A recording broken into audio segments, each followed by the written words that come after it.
आप समझिए, किसी भी मार्केट की 3 कंडीशन होती हैं कि ऑप्शन सेलर के जीतने की प्रोबेबिलिटी ज्यादा होती है। अब आप समझ गए क्यों? यहाँ इसको ऑप्शन बायर को प्रॉफिट हो सकता था अनलिमिटेड, लेकिन प्रोबेबिलिटी किसकी ज्यादा है? Hello friend, thank you so much for watching PhD and trader. I am Varun. So आज की इस वीडियो में हम बात करेंगे ऑप्शन ट्रेडिंग के बारे में। ऑप्शन बाइंग क्या होती है, ऑप्शन सेलिंग क्या होती है, ऑप्शन बायर ज्यादा पैसा कमाते हैं, ऑप्शन सेलर ज्यादा पैसा कमाते हैं। लेकिन इससे पहले मैं आपको बता दूं, ऑप्शन ट्रेडिंग पर मैं आपको एक सीरीज देने वाला हूं 3 से 4 वीडियोस की, और मैं आपको गारंटी देता हूं आप ये सीरीज देखने के बाद, 3 से 4 वीडियो देखने के बाद आप इतने काबिल हो गए कि आप आइडेंटिफाई कर पाओ ऑप्शन बाइंग करनी है या ऑप्शन सेलिंग करनी है, ऑप्शन ग्रीक्स क्या होते हैं, ऑप्शन चेन एनालिसिस कैसे करते हैं, ऑप्शन स्ट्रेटजीज कैसे बिल्ड करती हैं, स्ट्राइक प्राइस, ओटीएम, आईटीएम कहां ट्रेड लेना है, ये सभी इंफॉर्मेशन की आपको जानकारी हो जाएगी, ये मैं आपको गारंटी देता हूं। तो इस पहले एपिसोड में हम शुरू करते हैं ऑप्शन ट्रेडिंग में, option buying versus option selling. Option buyer ज्यादा पैसा कमाते हैं या ऑप्शन सेलर ज्यादा पैसा कमाते हैं? चलो इसको ना एक एग्जांपल से समझते हैं। मान लीजिए राम और श्याम दो मित्र हैं, राम और श्याम।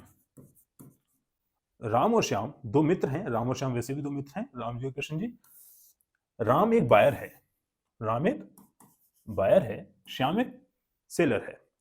अब राम को पता है श्याम के पास एक दुकान है, श्याम के पास एक दुकान है जिसकी कीमत 5 लाख रुपए है अभी, और राम को पता है 6 महीने बाद उस दुकान के सामने एक मॉल खुलने जा रहा है जिससे दुकान की कीमत काफी बढ़ सकती है। तो राम क्या करेगा?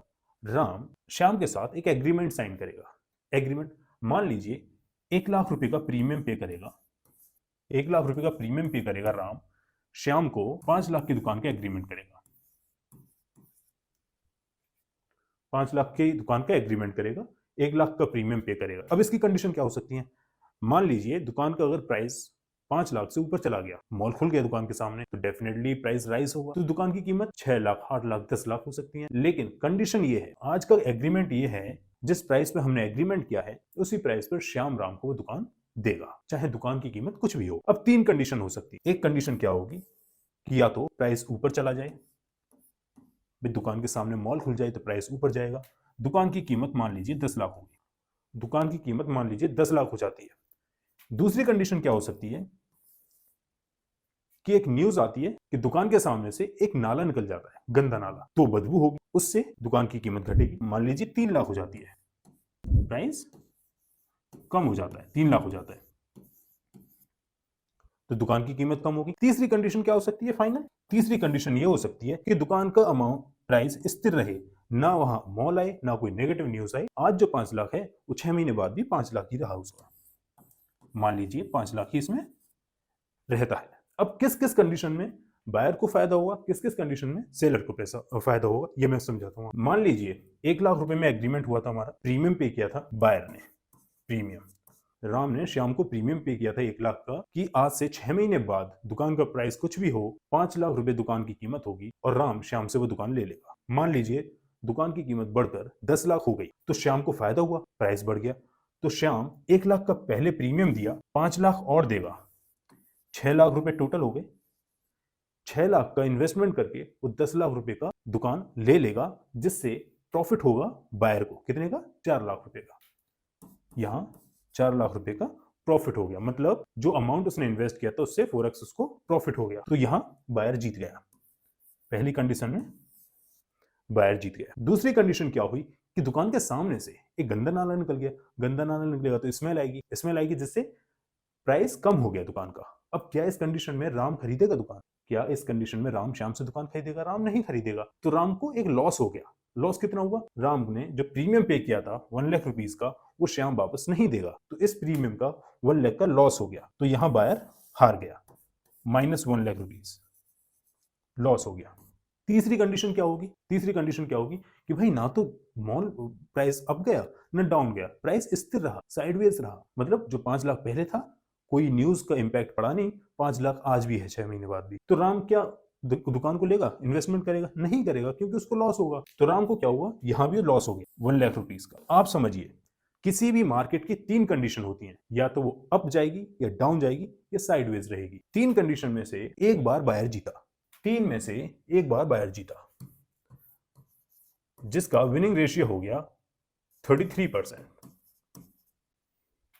लेकिन 3 में से 2 बार ऑप्शन सेलर जीत रहा है, 2/3, इसीलिए इसका विनिंग रेशियो हो गया 66.66। इसीलिए बोलते हैं कि ऑप्शन सेलर के जीतने की प्रोबेबिलिटी ज्यादा होती है। अब आप समझ गए क्यों? क्योंकि जब ऑप्शन बायर पैसे लगाता है उसके पास प्रोबेबिलिटी होती है 33% की, लेकिन जब ऑप्शन सेलर सेलिंग करता है उसके पास प्रोबेबिलिटी होती है 66% की। इसलिए बोलते हैं 3 में से एक बार ऑप्शन बायर जीतेगा, 3 में से 2 बार ऑप्शन सेलर जीतेगा। अब आप समझ गए कि प्रोबेबिलिटी किसकी हाई ज्यादा है। दूसरी बात, ऑप्शन बायर को यहाँ क्या हुआ है, सिर्फ 1 लाख रुपए लगाकर हो सकता था कि और भी ज्यादा पॉजिटिव न्यूज आती, तो यहाँ प्रॉफिट उसको अनलिमिटेड हो सकता था। यहाँ इसको ऑप्शन बायर को प्रॉफिट हो सकता था अनलिमिटेड, लेकिन ऑप्शन सेलर को एक लिमिटेड प्रॉफिट होगा।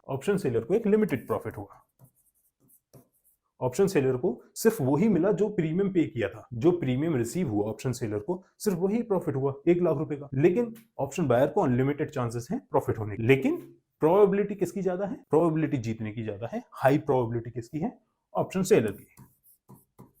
हाई प्रोबेबिलिटी, लो प्रोबेबिलिटी। तो अब आपने समझा कि कैसे ऑप्शन बायर के पास अपॉर्चुनिटी है अनलिमिटेड प्रॉफिट कमाने की और ऑप्शन सेलर के पास सिर्फ एक लिमिटेड प्रॉफिट ही कमा सकता है। ऑप्शन सेलिंग में एक हाई रिस्क होगा और जहां ऑप्शन बाइंग में एक लो रिस्क है क्योंकि ऑप्शन में सिर्फ लॉस कितना हो रहा है? लॉस एक लिमिटेड लॉस हो रहा है, रिस्क। और यहां कितना लॉस होगा? ऑप्शन सेलिंग में एक हाई लॉस होगा, अनलिमिटेड लॉस हो सकता है ऑप्शन सेलर को। यही option buying and option selling में एक और चीज जो सबसे ज्यादा ध्यान में दी जाती है वो है टाइम वैल्यू। ऑप्शन बायर के पास एक लिमिटेड टाइम था 6 मंथ के लिए, तो टाइम वैल्यू जो होती है जिसको हम थीटा डिके की बात करते हैं, टाइम वैल्यू ऑप्शन बायर के अगेंस्ट जाती है, टाइम वैल्यू ऑप्शन सेलर के फेवर में जाती है।